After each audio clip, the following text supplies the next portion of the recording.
Dans les shonen, la place que peuvent prendre les différentes techniques des personnages est assez importante, car elles représentent une grande part de leur force et de leur identité. C'est notamment le cas dans Dragon Ball Z, où il existe en particulier des techniques dangereuses qui peuvent s'avérer risquées aussi bien pour l'adversaire que pour celui qui les pratique. Salut à tous, c'est Hunter404 et aujourd'hui dans cet épisode je vous propose de vous dévoiler les 7 techniques les plus dangereuses de Dragon Ball Z.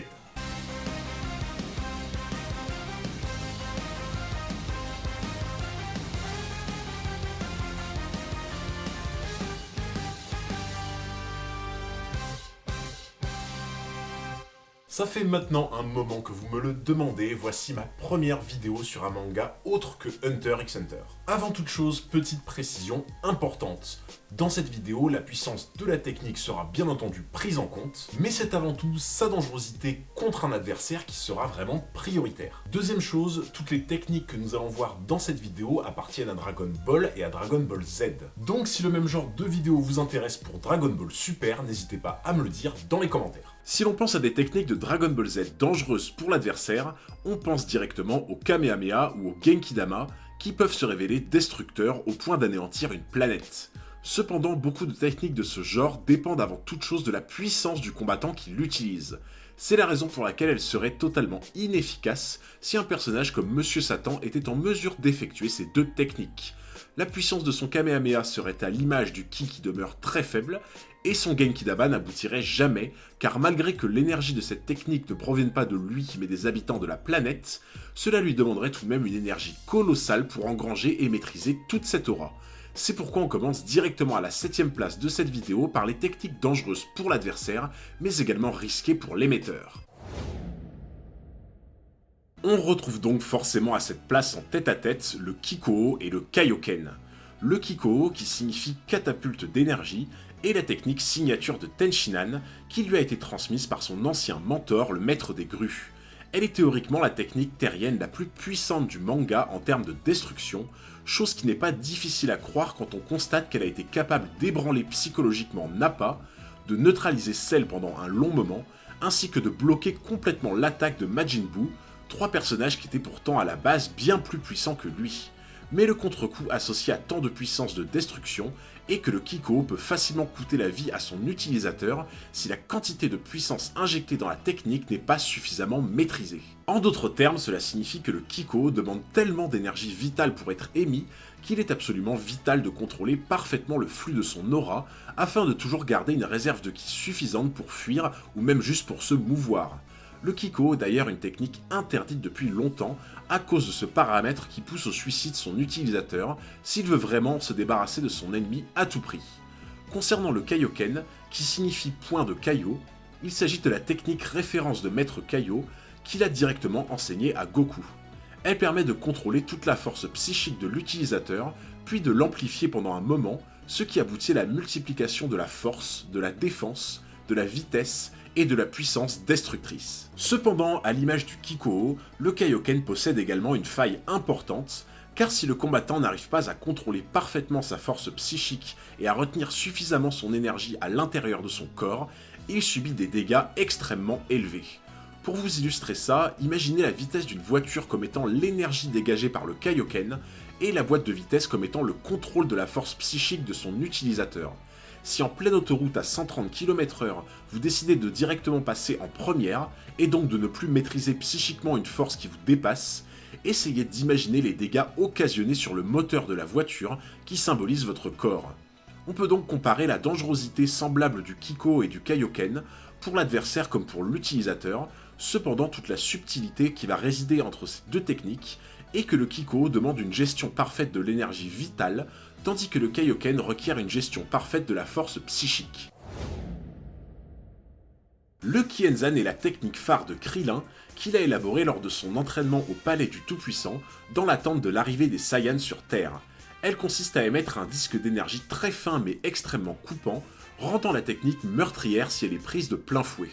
Le gros point faible du Kienzan est qu'il est assez lent, le rendant facile à esquiver. Cependant, son énorme avantage est que contrairement à la quasi-totalité des techniques de Dragon Ball Z, sa dangerosité ne dépend pas du niveau de puissance du lanceur. En effet, si l'on prend l'exemple du Makenko Zappo de Piccolo, il était obligé de charger sa technique de sorte à ce que l'énergie accumulée dans ses doigts dépasse celle de Raditz, tandis que le Kienzan lui ne demande pas à son lanceur un niveau de puissance supérieur à son opposant. C'est la raison pour laquelle Krillin réussit à taillader la joue de Nappa, ou encore même à couper la queue de Freezer. L'élaboration de cette technique était donc très bien pensée d'un point de vue stratégique de la part de Krillin, car il savait pertinemment que son niveau de puissance après entraînement serait très loin de celui des Saiyans.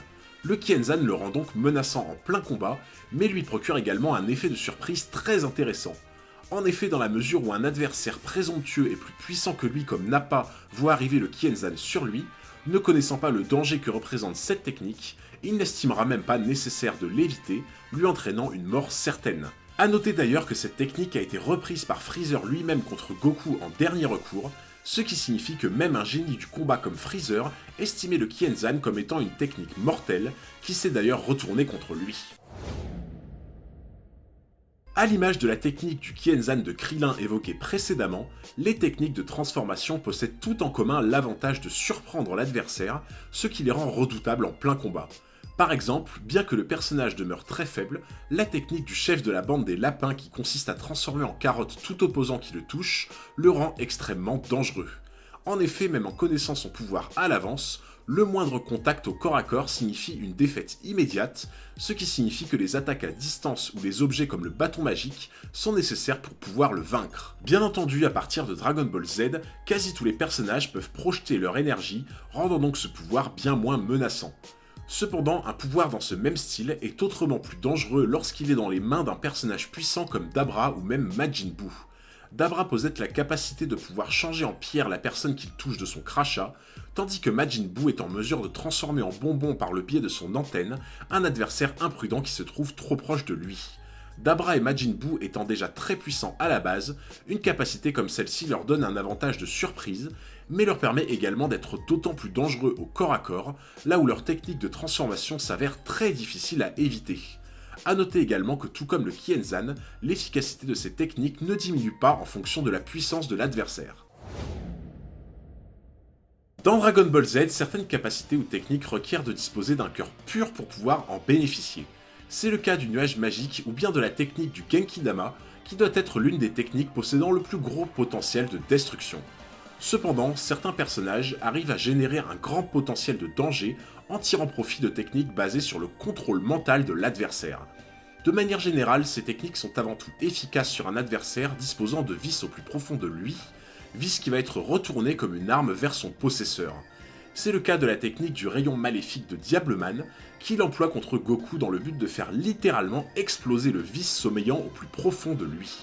Malchance pour Diableman, il est tombé sur le seul adversaire n'ayant pas de vice, rendant le rayon absolument inefficace. Dans le même registre, il existe également la capacité de Babidi à manipuler les esprits habités par le vice.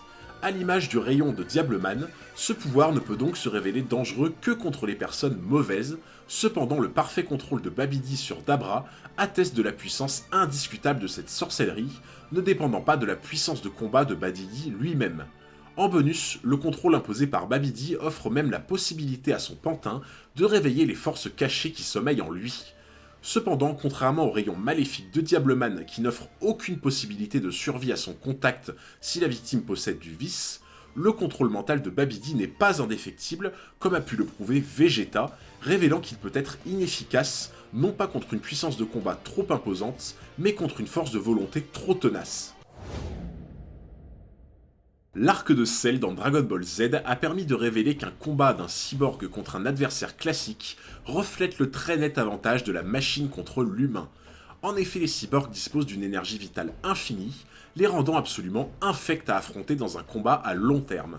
Par-dessus le marché, des cyborgs comme C19 ou C20 disposent d'un atout supplémentaire, à savoir leur paume de main pouvant dérober une quantité importante d'énergie de l'adversaire au moindre contact.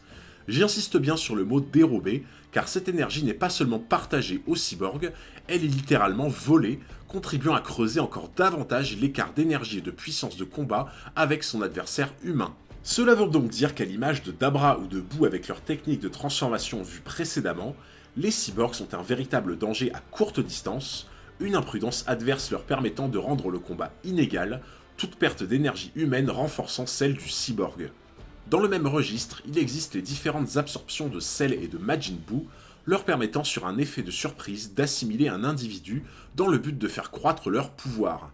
L'absorption se délectant de l'énergie vitale de la victime, cela veut donc dire que plus la victime est puissante, plus le gain de force est important. Comme plusieurs techniques évoquées précédemment, les absorptions ne requièrent pas à l'utilisateur d'être plus puissant que son vis-à-vis, mais nécessitent uniquement un effet de surprise. A noter d'ailleurs que l'absorption générée par Majin Buu semble être bien plus efficace et pratique que l'absorption de Cell, car Cell nécessite des personnages bien précis pour une évolution de puissance importante et doit être absolument au corps à corps, tandis que Majin Buu n'a pas de distinction tant que l'adversaire est puissant, et le combat contre Gohan a montré qu'il n'était pas obligé d'être proche de lui pour mener à bien son projet. La situation qui semble assez banale dans un manga comme Dragon Ball Z est de se retrouver face à un ennemi bien plus puissant que soi, auquel cas les solutions ne sont pas multiples pour arriver à se débarrasser de son adversaire.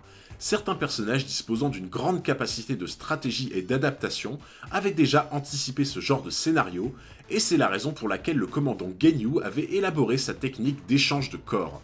Il s'est d'ailleurs servi de sa capacité contre Sangoku, car il avait constaté avec désarroi l'écart de puissance considérable engendré par le Kaioken du Saiyan. Genyu pense même à se blesser mortellement avant de procéder à l'échange, rendant son adversaire extrêmement vulnérable par la suite. Cette technique rend donc Genyu très dangereux, en particulier contre un adversaire plus puissant que lui, car après l'usage de cette technique, il se retrouvera d'autant plus fort que son ennemi était puissant. Le gros avantage de cette technique est qu'elle est inévitable, car dès l'instant où elle est enclenchée, la victime est automatiquement paralysée.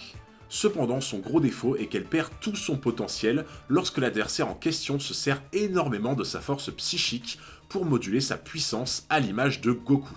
Elle est également très dangereuse pour Genyu car elle nécessite un contrôle total de la situation si l'on ne veut pas devenir une grenouille.